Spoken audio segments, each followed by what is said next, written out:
Hello दोस्तों, नमस्कार। स्वागत है आप सभी का एजुकेशन मंत्रा में। दोस्तों, नियुक्ति पत्र तो कल मिल रहे हैं, लेकिन कुछ लोगों के लिए बहुत दुखद बात है, क्योंकि बहुतों के नियुक्ति पत्र अटक सकते हैं।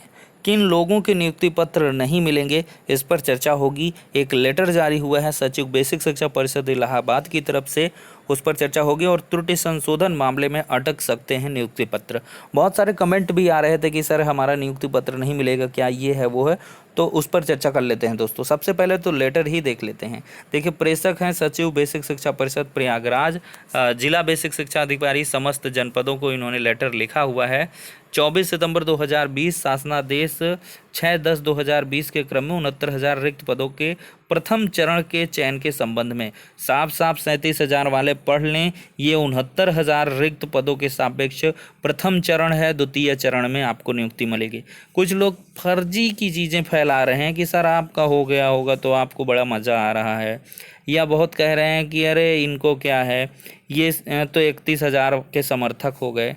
साफ साफ भाई कह रहे हैं, क्या हमने कोर्ट अपडेट वाली बात नहीं बताई? हाई मेरिट संवेदनशील प्रकरण है, क्या इसको नहीं कहा? अगर हाई मेरिट संवेदनशील उस पर ज़्यादा फोकस करेंगे तो 31,000 वाले बद्दुआएं देने लगेंगे कि खुशियां हमारी अभी जो है पूरी तरीके से झोली में नहीं आई हैं, लेकिन आपकी तरफ से नेगेटिविटी फैलाई जा रही है। तो देखिए, हर एक चीज़ को बैलेंस्ड वे में बताया जाता है, तो इस वजह से परेशान ना हो। 37,000 को भी मिलेगा, 31,000 को तो कल मिलना ही है।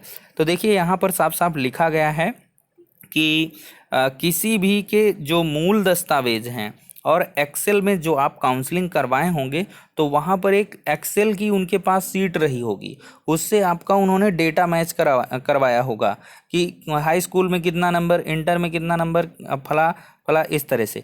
देखिए, इसमें साफ साफ दिया है कि ऐसे अभ्यर्थी जिनके शैक्षिक प्रशिक्षण अभिलेख में अंकित विवरण तथा अभ्यर्थियों द्वारा ऑनलाइन भरे गए आवेदनोपरांत एनआईसी द्वारा उपलब्ध कराई गई एक्सेल सूची में अंकित विवरण में विसंगतियां दृष्टिगत हो रही हैं, उनको छोड़ते हुए अन्य अहर अभ्यर्थियों हेतु नियुक्ति पत्र निर्गत किए जाने की कार्रवाई परिषद के जो है